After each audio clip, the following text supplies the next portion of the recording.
Bueno, ahora vamos a ver la clasificación en cribas. Más adelante vamos a ver la parte de cómo analizamos la quebradora, pero quiero ver primero la clasificación porque ahí vamos a iniciar nuestro balance metalúrgico. No se salvaron de eso. Ya vimos la introducción a balance metalúrgico, pero ahora vamos a ir aplicando en cada uno de los procesos que vamos a ver en este primer curso, cómo aplicamos el balance metalúrgico en las diferentes secciones. Bueno, la clasificación generalmente cuando hacemos la reducción de tamaño en las cribas, la reducción de tamaño, perdón, en trituración, utilizamos clasificación en cribas. Y básicamente una criba, pues ustedes ya la conocen, tiene un medio, este es todo el medio físico, que hace o somete a las partículas a una separación forzada.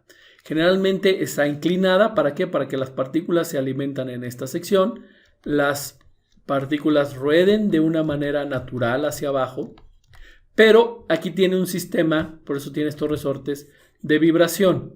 O sea, esta cama se está moviendo hacia arriba, hacia abajo a alta frecuencia, ¿no? Entonces, esto hace que la superficie pues también se mueva en esta dirección. Entonces, las partículas no deslizan solo en dirección hacia abajo, sino al estarse moviendo las partículas realmente amplificándolo están haciendo esto. Están subiendo y bajando junto con las partículas. Fíjense, aquí se ve una fotografía de una criba larga y se alcanza a medio percibir en la fotografía que estas partículas, unas están como en el aire, unas están más arriba y unas están más abajo. ¿Por qué?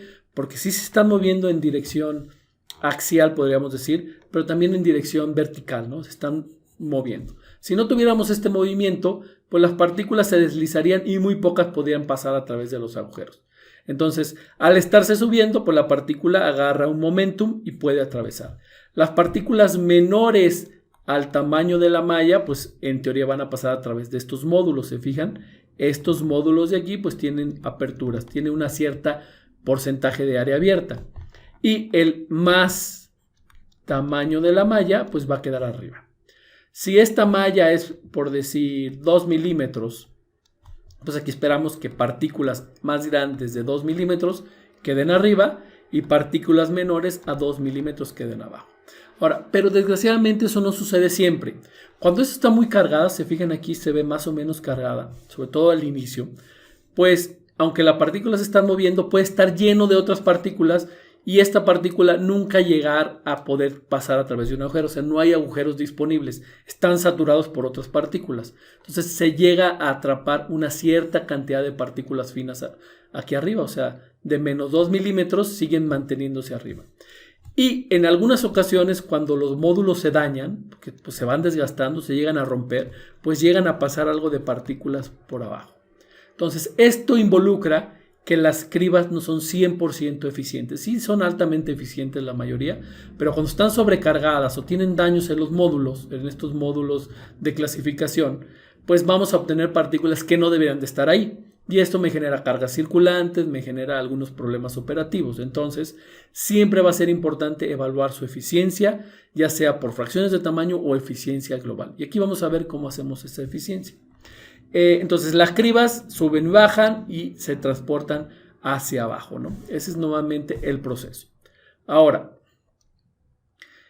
¿cómo es la configuración de esos paneles? Porque pues ahora sí que la magia está ahí, en cómo se hace, qué espacio le doy para que se abra. Pues son los agujeros, unos son redondos, unos son verticales, son rectangulares. Incluso he visto arreglos hexagonales. El proveedor dice que son mejor, realmente lo ignoro, pero hay diferentes arreglos. ¿Qué es lo que busco con las diferentes aperturas? Bueno, busco primero que la partícula no se quede atorada aquí, sino que si es más pequeña que la apertura, que el agujero esto pase, ¿sí? Que tenga suficiente área abierta. Se fijan, toda esta área, pues es área muerta, es área que no se va a utilizar para pasar, pero se necesita que esté ahí, porque si no está ahí, ¿cómo voy a sostener toda la estructura? O sea, necesito que estos sean suficientemente anchos para que tengan resistencia, pero si son muy pequeños se rompen muy rápido, pero si son muy anchos, pues pierdo espacio. Hay un número que se llama porcentaje de área abierta. Entonces, de toda esta área, ¿cuánta área son agujeros? ¿Cuánta área abierta está? Entre más grande, pues más posibilidad que las partículas pasen. Pero también entre más grande, los soportes o estos, ahora sí, la estructura de la criba es más pequeño y eso compromete porque se va a desgastar más rápido. O sea, si yo hago una criba que esto sea muy grande, pues va a durar mucho y va a aceptar impactos porque las partículas están impactando y están desgastando y va a durar mucho tiempo. Para tener área abierta tan pequeña, pues necesito una cama muy grande, o sea, necesito una criba muy grande para dar tiempo suficiente para que todas las partículas. Entonces es un equilibrio entre el área abierta, porcentaje de área abierta, y el porcentaje, o más no el porcentaje, y el área total. O sea, yo necesito más área para procesar más material, ¿no? Entonces más grande mis cribas.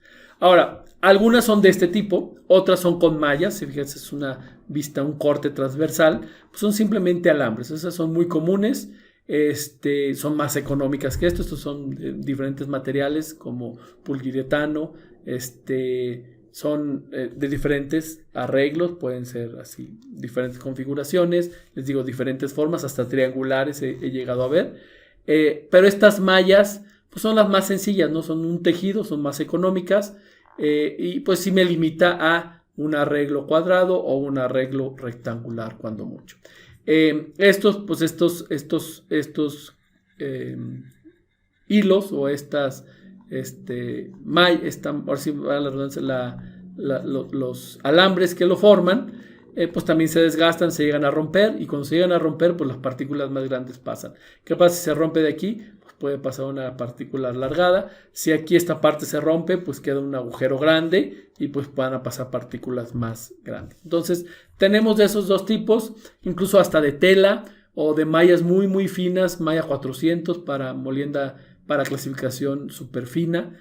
En la mayoría de los procesos es en seco, cuando es trituración, pero algunas de estas cribas que también se llegan a utilizar en molienda SAG o incluso en clasificación más adelante, llegan a utilizar agua a grandes cantidades para facilitar que las partículas pasen, pero ya son para partículas más finas, por ejemplo, descarga del molino SAG o en los molinos de bola, lo que llaman cribas de alta eficiencia, que tienen una malla 100, malla incluso hasta 270, pero si tienen de alta vibración y las telas son de poliuretano o de algodón en algunos casos, o de alambre muy delgadito, de latón muy delgadito, pero pues sí son más costosas y son otro tipo de operación. Esa es una operación en número.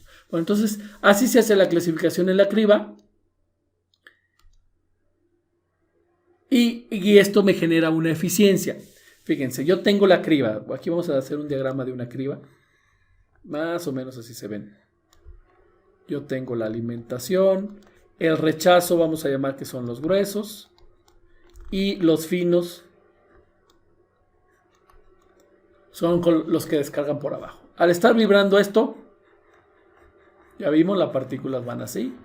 Y eventualmente, cuando encuentre un agujero disponible, pues va a descargar. Si la partícula es más grande, de hecho, déjenme la pinto de otro color. Vamos a suponer que esta verde es una partícula más grande, pues va a brincar, va a brincar, va a brincar, pues nunca va a descargar y va a terminar en los gruesos. ¿De acuerdo? Ahora, ¿pero qué sucede? Algunas veces si hay una perforación, pues esta partícula no debería, pero termina saliendo por los finos. Ese sería un problema.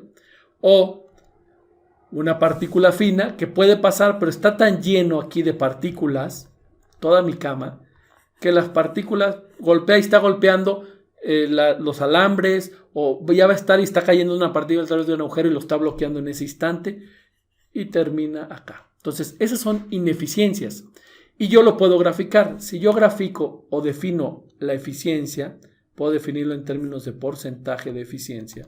La relación de partículas gruesas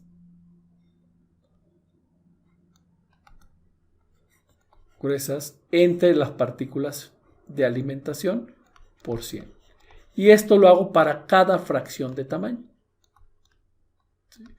¿Cuántas de las que entraron se están yendo a los gruesos? Por eso se llama recuperación al oversize o a los gruesos.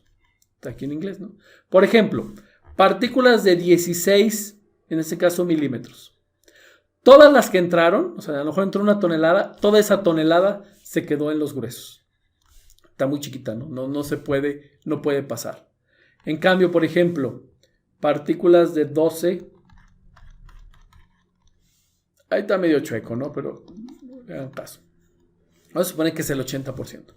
14 de 14 milímetros. El 80% se fue a los gruesos. O sea, a lo mejor entró, vamos a ponerlo, curva de eficiencia para el tamaño de 16 milímetros. Vamos a suponer que de ese tamaño entraron, para hacerlo fácil, 10 toneladas. De ese tamaño. Por hora, porque es un flujo. Y en los gruesos yo estoy por mi balance metalúrgico, por eso tenemos que hacer un balance metalúrgico. Aquí yo sé que de esta fracción se están obteniendo 8 toneladas por hora. Si lo multiplico por 100, pues esto me da 80%. ¿Qué quiere decir? Que el 80% de las partículas de 14 milímetros se fueron a los gruesos. Entonces, ¿en dónde están las otras 2 toneladas? Pues se fueron a los finos. ¿Ok? Entonces, ahí hay una separación. Hay que ver de qué apertura es la malla, ¿no? Por ejemplo, si la malla fuera de 12 milímetros, y estas son de 14, el 100% se debió haber ido, ¿no? Vamos a suponer que esta es la malla, la apertura. No, la abertura. Apertura es otra cosa, ¿no? Es la abertura aquí de 12 milímetros. En teoría, todas las partículas gruesas, todas deberían de estar.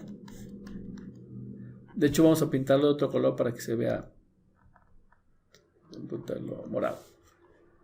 Todas estas deberían de estar ¿en dónde? 100% debería estar en los gruesos. De aquí para acá. ¿Sí? Y a partir de ese tamaño, de aquí para acá, todas las partículas deberían de estar ¿en dónde? 0% de los gruesos, o sea, el 100% de los finos. Esta sería una clasificación perfecta. Entonces, todo esto, toda esta área de esta curva, se fijan para cada tamaño, eso no sucede. De aquí el 20% están los finos. Debería de haber 0, o sea, 100% de los gruesos. Esta área es la ineficiencia de la criba. Y lo mismo en este lado, ¿no? Aquí vamos a analizarlo para 10. Para 10, yo tengo como 30%. Partículas de 10 milímetros que son menores a la abertura, o sea, todas las de 10 milímetros deberían de haber pasado, pero no sucedió así. El 30% está en los gruesos, o sea, solo el 70% logró pasar, o sea, se están quedando en los gruesos. Entonces, esta diferencia entre este valor y el 0 que debería de ser es la ineficiencia. O sea, todo esto es la ineficiencia de la criba en esta sección.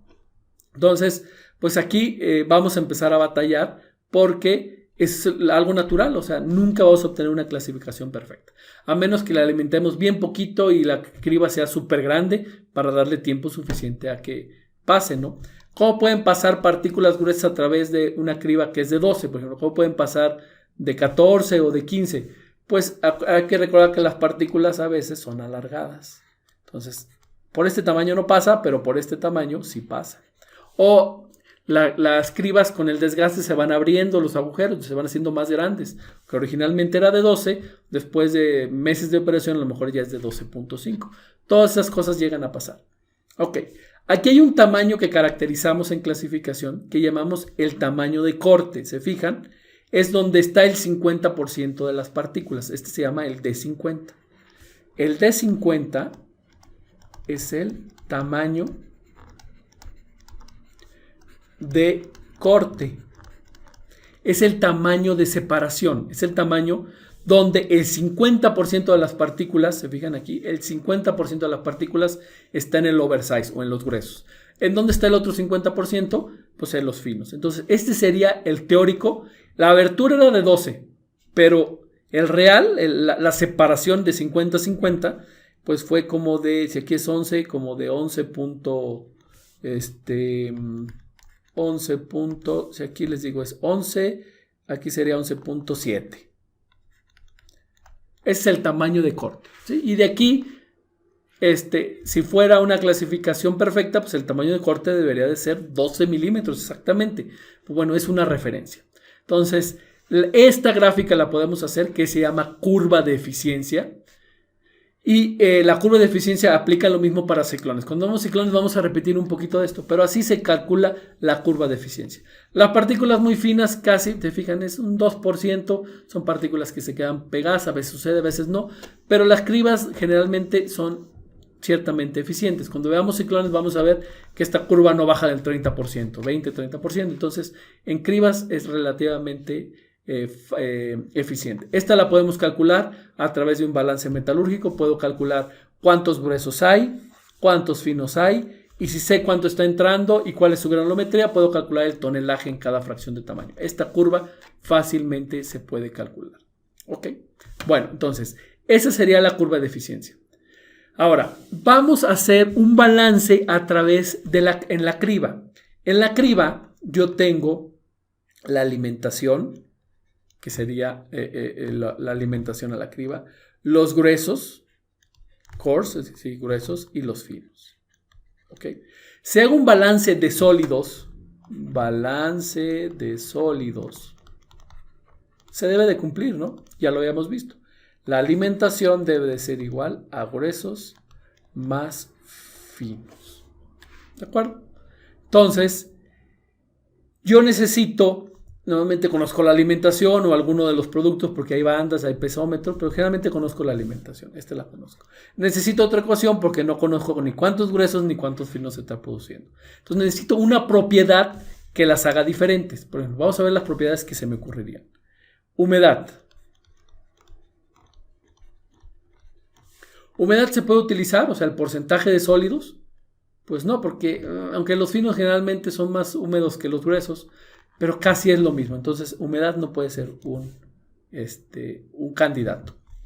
Ensaye. Ensaye químico.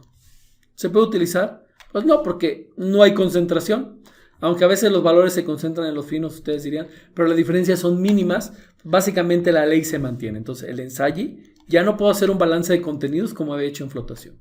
Entonces, ¿qué hago? ¿Qué es lo que aquí cambia? No cambia la humedad, no cambia el color. Se puede hacer un balance por cambio de color. En algunos otros equipos se hace, en algunos otros procesos. La ley no cambia. ¿Qué es lo que cambia aquí? Pues el tamaño, ¿no? Vamos a hacer un balance por tamaños. Balance por tamaños. Esto involucra hacer granulometrías de cada uno de ellos. Granulometría de aquí y acá. Y reconciliar en base a los tamaños. O sea, se debe de conservar. ¿Sí? Aquí no hay reducción de tamaño. En una quebradora no se podemos hacer un balance de tamaños porque los tamaños no se conservan. O sea, entra una tonelada de 1 milímetro y de a lo mejor no sale nada porque todo se rompió. Pero en una criba sí. Si entra una tonelada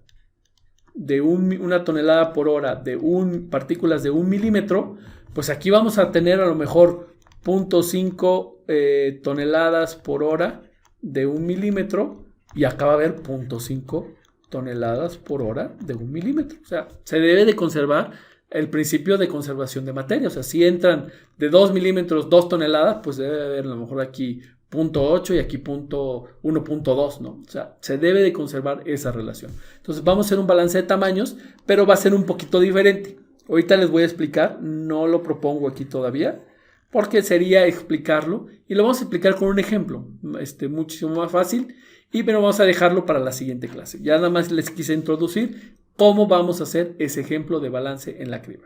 Bueno, agradezco su atención y nos vemos en la siguiente clase. Hasta luego.